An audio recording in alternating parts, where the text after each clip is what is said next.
Motivational कहानियाँ channel पर आप सभी का स्वागत है। आज की कहानी रहेगी हमारी तेनालीराम से संबंधित। उसके बड़े ही हास्यास्पद और बड़े ही समझदारी से भरे हुए किस्से आपने सुने होंगे। उन्हीं में से दो किस्से आज इस वीडियो में रहेंगे। तो पहली हमारी जो कहानी है इसका नाम है खूंखार घोड़ा, और दूसरी कहानी इससे भी इसमें बड़ी मज़ेदार रहने वाली है, बड़ी ही हास्यास्पद है। उसको सुनते सुनते आपको ज़रूर हंसी आ जाएगी। चलिए शुरुआत करते हैं। खूंखार घोड़ा।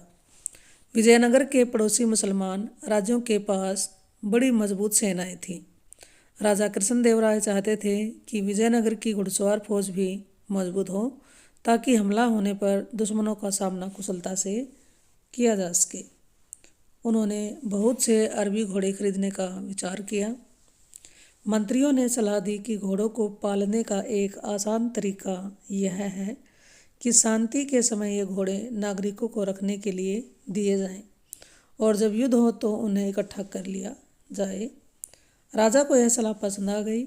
उन्होंने 1000 बढ़िया अरबी घोड़े खरीदे और नागरिकों को बांट दिए। हर घोड़े के साथ घास, चने, दवाइयों के लिए खर्चा आदि का दिया जाना भी तय हुआ।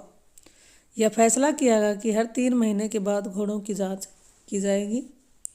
तेनालीराम ने एक घोड़ा मांगा तो उसको भी एक घोड़ा मिल गया। तेनालीराम घोड़े को मिलने वाला सारा खर्च हजम कर जाता। घोड़े को उसने एक छोटी सी अंधेरी कोठरी में बंद कर दिया, जिसकी एक दीवार में जमीन से 4 फुट की ऊंचाई पर एक छेद था। उसमें से मुट्ठी भर चारा तेनालीराम अपने हाथों से ही घोड़े को खिला देता। भूखा घोड़ा उसके हाथ में मुंह मारकर पल भर में चारा चट कर जाता। 3 महीने बीतने पर सभी से कहा गया कि वे अपने घोड़ों की जांच करवाएं। तेनालीराम के अतिरिक्त सभी ने अपने घोड़ों की जांच करवा ली। राजा ने तेनालीराम से पूछा, तुम्हारा घोड़ा कहाँ है? महाराज, मेरा घोड़ा इतना खूंखार हो गया है कि मैं उसे नहीं ला सकता।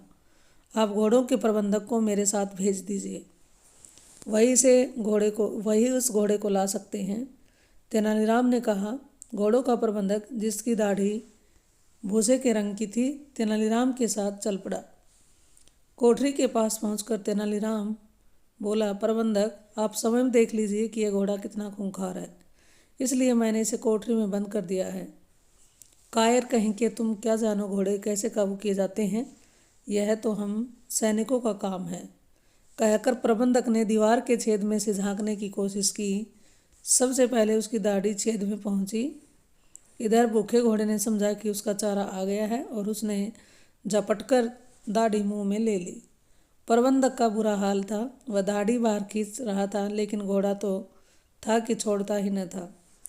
प्रबंधक दर्द के मारे जोर से चिल्लाया। बात राजा तक जा पहुंची। वह अपने कर्मचारियों के साथ दौड़े दौड़े वहां पहुंचे। तब एक कर्मचारी ने कैंची से प्रबंधक की दाढ़ी काट कर जान छुड़ाई। जब उसने कोठरी में जाकर घोड़े को देखा तो उनके आश्चर्य का ठिकाना न रहा। वह तो हड्डियों का केवल एक ढांचा भरे रह गया था।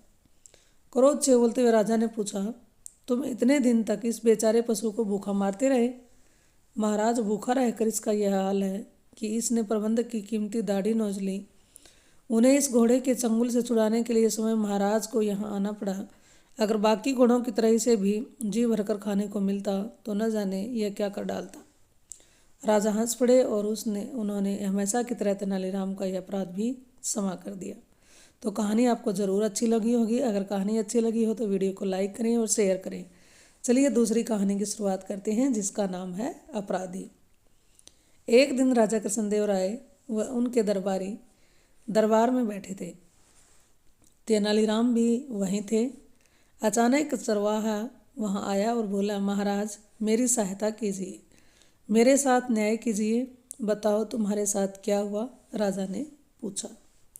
महाराज, मेरे पड़ोस में एक कंजूस आदमी रहता है। उसका घर बहुत पुराना हो गया है, परंतु उसकी मरम्मत नहीं करवाता। कल उसके घर की एक दीवार गिर गई और मेरी बकरी उसके नीचे दबकर मर गई। कृपया मेरे पड़ोसी से मेरी बकरी का हर्जाना दिलवाने में मेरी सहायता कीजिए।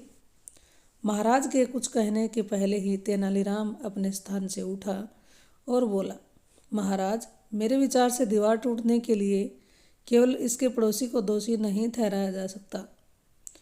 तो फिर तुम्हारे विचार में दोषी कौन है? राजा ने पूछा, महाराज यदि आप मुझे अभी थोड़ा समय दें तो मैं इस बात की गहराई तक जाकर असली अपराधी को आपके सामने प्रस्तुत कर दूंगा।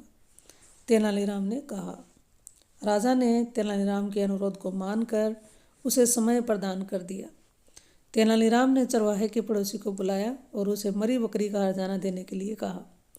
पड़ोसी बोला, महोदय, इसके लिए मैं दोषी नहीं हूँ। यह दीवार तो मैंने मिस्त्री से बनवाई थी, अतः असली अपराधी तो वह मिस्त्री है जिसने यह दीवार बनाई है। उसने इसे मजबूती से नहीं बनाया, अतः वह गिर गई। तेनालीराम ने मिस्त्री को बुलाया। मिस्त्री ने भी अपने दोष को मानने से इनकार कर दिया और बोला, अन्नदाता, मुझे व्यर्थ ही दोषी करार दिया जा रहा है, जबकि मेरा इसमें कोई दोष नहीं है। असली दोष तो उन मजदूरों का है जिन्होंने गारे में अधिक पानी मिलाकर मिश्रण को खराब बनाया, जिससे ईंटें अच्छी तरह से चिपक नहीं सकी और दीवार गिर गई। आपको हर्जाने के लिए उन्हें बुलाना चाहिए। राजा ने मजदूरों को बुलाने के लिए अपने सैनिकों को भेजा।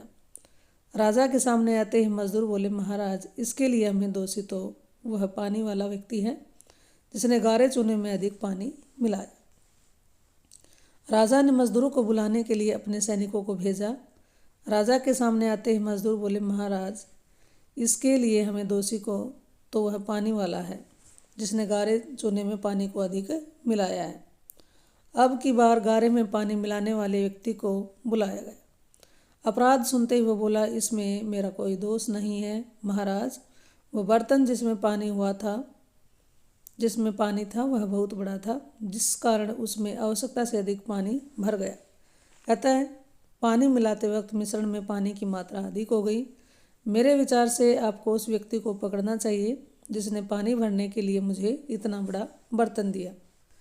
तेनालीराम के पूछने पर कि वह बड़ा बर्तन उसे कहाँ से मिला, उसने बताया कि वह पानी वाला बड़ा बर्तन उसे चरवाहे ने दिया था, जिसमें आवश्यकता से अधिक पानी भर गया था। तब तेनालीराम ने चरवाहे से कहा, देखो, यह सब तुम्हारा ही दोष है। तुम्हारी एक गलती ने ही तुम्हारी बकरी की जान ले ली। चरवाहा लज्जित होकर दरबार से चला गया, परंतु सभी तेनालीराम के बुद्धिमत्तापूर्ण न्याय की भूरी भूरी प्रशंसा कर रहे थे। तो आज की इस वीडियो में बड़ी ही इंटरेस्टिंग, बड़ी ही हास्यपूर्ण, मज़ेदार कहानी आपने सुनी होगी, तो एक लाइक तो ज़रूर करिए और चैनल पर आप पहली बार आए हैं तो चैनल को सब्सक्राइब कर लीजिए और इसको शेयर भी कीजिए। धन्यवाद।